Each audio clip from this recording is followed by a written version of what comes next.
우리 하나님 말씀 출애굽기 29장 35절에서 46절까지 말씀 읽도록 하겠습니다. 출애굽기 29장 35절에서 46절까지 말씀입니다. 출애굽기 29장 35절에서 46절 말씀 제가 읽겠습니다. 너는 내가 내게 한 모든 명령대로 아론과 그의 아들들에게 그같이 하여 이레 동안 위임식을 행하되 매일 숫송아지 하나로 속죄하기 위하여 속죄제를 드리며 또 제단을 위하여 속죄하여 깨끗하게 하고 그것에 기름을 부어 거룩하게 하라. 너는 이레 동안 제단을 위하여 속죄하여 거룩하게 하라. 그리하면 지극히 거룩한 제단이 되리니 제단에 접촉하는 모든 것이 거룩하리라. 내가 제단 위에 드릴 것은 이러하니라. 매일 1년 된 어린 양 2마리니 한 어린 양은 아침에 드리고 한 어린 양은 저녁에 드릴지며 한 어린 양이 고운 밀가루 10분의 1 에바와 찌은 기름 4분의 1 흰을 더하고 또 전제로 포도주 4분의 1 흰을 더할지며 한 어린 양은 저녁 때에 드리되 아침에 한 것처럼 소제와 전제를 그것과 함께 드려 향기로운 냄새가 되게 하여 여호와께서 화제로 삼을지니 이는 너희가 대대로 여호와 앞 회막문에서 늘 드릴 번제라. 내가 거기서 너희와 만나고 내게 말하리라. 내가 거기서 이스라엘 자손을 만나리니 내 영광으로 말미암아 회막이 거룩하게 될지라. 내가 그 회막과 제단을 거룩하게 하며 아론과 그의 아들들도 거룩하게 하여 내게 제사장 직분을 행하게 하며 내가 이스라엘 자손 중에 거하여 그들의 하나님이 되리니 그들은 내가 그들의 하나님 여호와로서 그들 중에 거하려고 그들을 애굽 땅에서 인도하여 낸 줄을 아니라. 나는 그들의 하나님 여호와니라. 아멘. 제가 예전에 첫 사역을 했던 교회는 50년이 넘었던 전통 교회였습니다. 그래서 제가 섬겼던 청년들의 아버지, 어머니 분들은 대부분 교회 중직자들이셨습니다. 아이들은 교회 문화에 굉장히 익숙하고 굉장히 자연스러운 청년들이었는데요. 한 청년이 얘기를 했던 것이 기억이 납니다. 어머니가 갑자기 사과를 예쁘게 깎으면 집 밖을 나가야 된다라는 거예요. 그 이유는 자기한테는 얘기를 하지 않았지만 사과가 예쁘게 깎여지는 걸 보니까 곧 신방이 올 거다. 뭐 그렇게 생각을 해서 청년들이 그 자리를 떠난다고 합니다. 왜냐하면 부모님께서 신방을 잡을 때는 우리 청년들의 일정까지 다 이렇게 세세하게 알려주지 않으시고 이렇게 신방을 잡으면 청년들 입장에서 신방이 갑자기 오기 때문에 그렇습니다. 또 엄마가 청소를 유난히 깨끗하게 시작하면 또 나가야 된다. 뭐 다 자기들 나름대로 신방을 갑작스럽게 마주하게 되면서 여러 가지 이야기들을 하더라고요. 여러분, 우리는 종종 우리 집에 이렇게 손님이 오거나 누군가가 찾아오게 되면은 평소보다 깨끗하게 집을 청소를 하죠. 누군가가 내가 살고 있는 이 집이라는 공간 안에 들어온다라는 것은 생각보다 커다란 의미가 있기 때문에 그렇습니다. 삶과 삶이 연결이 되는 지점이고 나의 중요한 공간이 오픈이 되는 지점이기 때문에 집 안에서의 만남은 그렇게 의미가 있는 것입니다.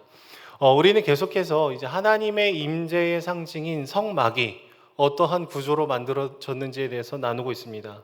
그리고 하나님과 이스라엘 백성들 사이를 이어주고 있었던 제사장들이 입는 옷에 관해서 그리고 위임식에 관해서 말씀들을 이어가고 있습니다.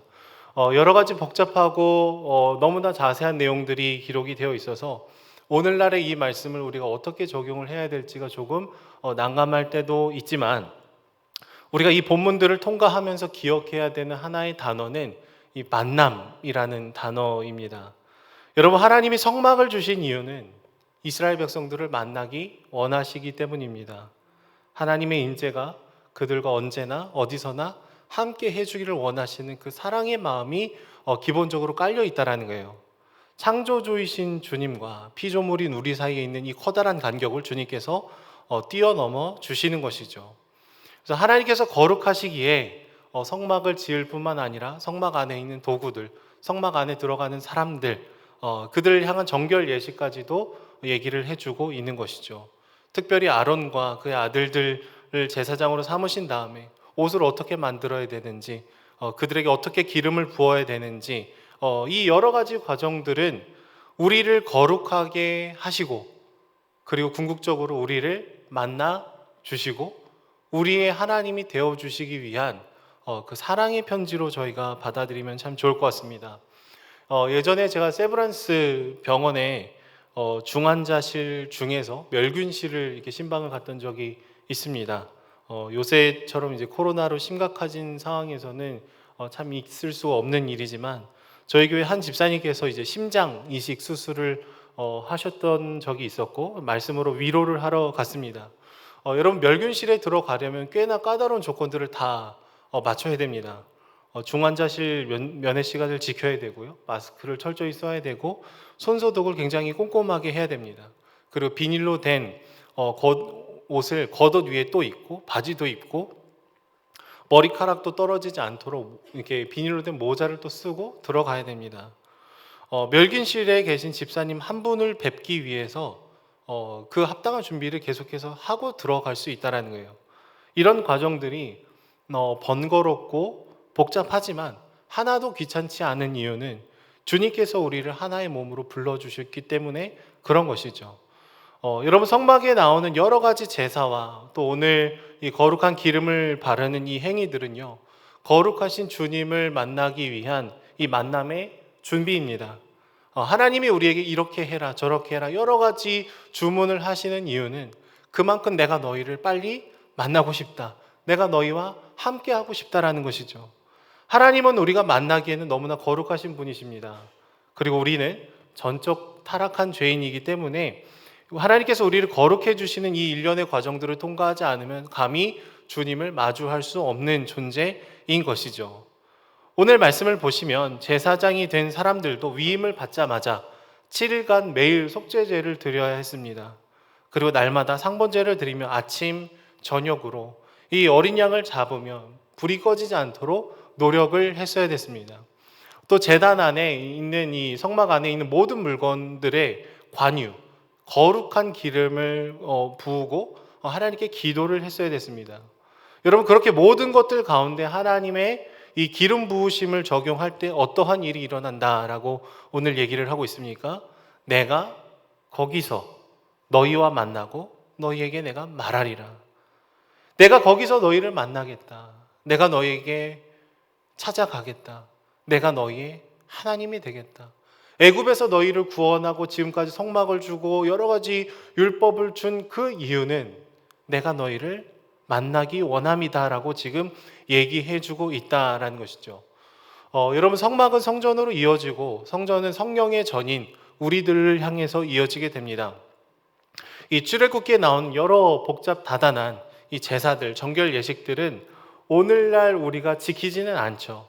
지키지 않을 수 있는 이유는 예수 그리스도께서 이 모든 것을 다 해결해 주셨기 때문에 우리는 그 은혜의 보좌로 담대히 걸어 나갈 수가 있게 되었습니다. 그래서 우리는 언제나 어디서나 주님의 이름을 부를 수 있습니다. 기도할 수 있습니다. 그리고 주님은 우리를 찾아와 주시고 우리의 목소리를 들어주시는 것이죠. 우리에게는 이것이 너무나 자연스러워서 언제나 어디서나 기도하고 주님이 나의 목소리를 들으신다. 이게 참 당연한 것처럼 여겨지지만 이 구약 시대를 살아가는 사람들의 입장에서 우리를 보면은 이 말로 다 할 수 없는 특권으로 바라볼 수밖에 없는 것이죠. 주님은 우리를 만나 주실 뿐만 아니라 그렇기 위해서 거룩하게 빚어가 주시고 그리고 오늘 말씀의 맨 마지막 보시면 우리의 하나님이 되어 주신다라고 얘기를 해주고 있으신 것입니다. 멀고 먼 곳에 계신 어떤 분, 있은지 없는지를 저희가 고민하게 되는 그런 분이 아니라 우리와 여전히 함께 하시고 영원히 함께 하시는 그분의 약속을 우리는 기억해야 되는 것이죠. 여러분 그래서 우리는 성령의 전으로 우리와 함께 해주시는 주님 앞에 날마다 이 깊은 만남으로 나아가기를 갈망을 해야 됩니다. 내가 거기서 너희와 만나고 너에게 말하겠다라는 것은요, 우리 삶의 하나님과의 깊은 관계로 초대를 해주고 계신 것이죠. 하지만 우리는 기도와 또 말씀을 읽는 것들을 향해서 의무와 숙제 정도로 여길 때가 있습니다. 기도는 뭐 해야 되는 것, 말씀은 읽어야 하는 무엇, 그 정도로 여기게 되면은 우리가 하나님을 만나는 그 기쁨과 감동과 감격과 감사가 아니라 하루에 몇 장 읽어야 되고 기도는 몇 분 정도 해야 되는 또 다른 우리의 율법처럼 여겨지게 되는 것이죠. 이것이 놀라운 특권이라는 것을 알고 계속해서 활용하고 또 주님을 만나려고 했을 때 우리는 하나님과의 깊은 만남으로 나아갈 수 있다라는 거예요. 소비 사회를 사는 그리스도인이라는 책을 보면 물화가 된 세상에 살면 우리의 내면을 들여다볼 여유가 없습니다라는 표현이 나옵니다. 항상 물건을 집중하는 마음, 무엇을 살까, 무엇을 입을까, 무엇을 가질까를 집중하는 삶을 살다 보면은 우리 내면을 들여다볼 여지가 전혀 없다라는 거예요. 그러면서 동시에 일어나는 일이 뭐냐면 하나님의 임재가 마치 신기루처럼 사라지게 된다. 우리의 시간과 우리의 공간 안에 우리가 무엇을 바라보고 추구하는지를 돌아볼 수 있었으면 좋겠습니다.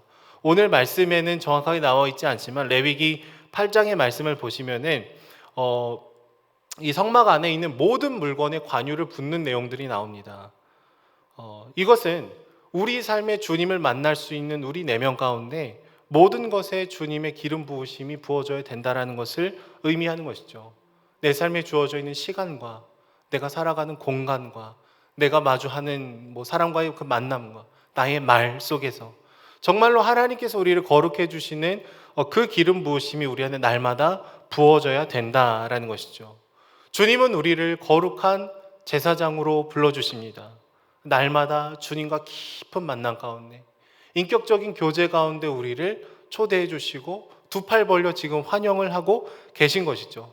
그렇기 때문에 우리는 이것을 불편해하거나 부대껴하는 것이 아니라 다시금 삶을 정비해서 주님 앞에 우리 삶을 올려드리는 삶을 살아가기를 노력을 해야 되는 것이죠. 그때 거기서 주님이 우리를 만나주시고 거기서 주님이 우리를 찾아주실 줄로 믿습니다. 결국 그렇게 우리 마음을 열고 나아갈 때 정말로 주님과의 그 깊은 관계가 우리 안에 회복이 되어질 때 우리는 세상의 목소리와 유혹과 그런 두려움에 끌려가는 것이 아니라 주님의 임재 안에 거하고 주님의 뜻을 따라 살아가게 될 줄로 믿습니다. 주 안에 사랑하는 여러분, 성막과 제사장, 여러 제사들 하나하나 세밀한 이 말씀들을 보면서 계속해서 기억해야 되는 그 하나의 단어, 주님이 우리를 만나기를 원하시는구나, 주님이 우리를 사랑하기를 원하시는구나, 그것을 기억하고 오늘 이 새벽에도 주님과의 깊은 만남 가운데 들어가는 저와 여러분들이 되기를 축복합니다. 기도하겠습니다. 사랑의 주님, 우리를 너무나 사랑하셔서 우리를 만나기를 원하시고 성막을 지으시며 사람을 세워가시는 주님의 은혜를 바라봅니다. 하나님, 때로는 이 말씀들이 우리에게 적용이 되기가 참 어렵다는 마음들이 들 때가 있지만 우리를 향한 주님의 사랑의 눈으로 바라볼 수 있도록 붙들어 주시고 오늘 지금 여기서 하나님을 깊이 만나기를 원하오니 하나님과의 관계가 더욱더 깊어지는 놀라운 역사가 일어날 수 있도록 주님 붙들어 주시옵소서. 특별히 우리 사랑하는 자녀들 가운데에서도 하나님과의 깊은 인격적인 관계가 더 시작될 수 있도록 붙들어 주시고 코로나 중에 힘들고 어렵지만 주님을 더 깊이 사랑하는 저희들이 될 수 있도록 축복하여 주시옵소서. 감사드리며 예수님의 이름으로 기도드립니다. 아멘.